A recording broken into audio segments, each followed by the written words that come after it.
ที่บุญบังไฟอ้ายสนใจอยากไปท่องเที่ยวอยากไปเห็นทะเลสีเขียวมีหนึ่งเดียวอยู่เมืองแก้วอุด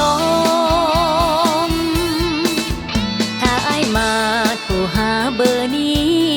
น้องยินดีปิติซื่นสมมายามน้องสาวเมืองแก้วอุดมจะพาเที่ยวชมอ่างน้ำเงื่อมทะเลลาวขี่เรือลอยล่องสุขสม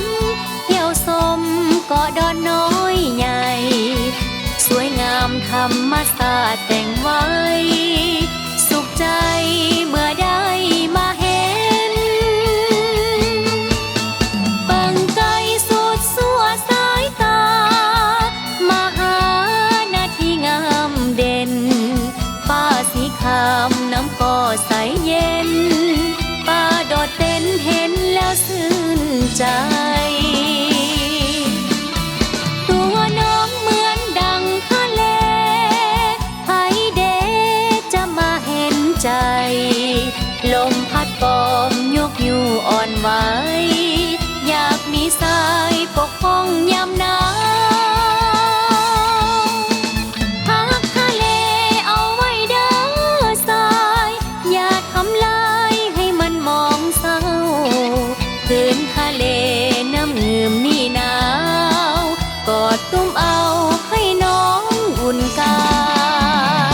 ย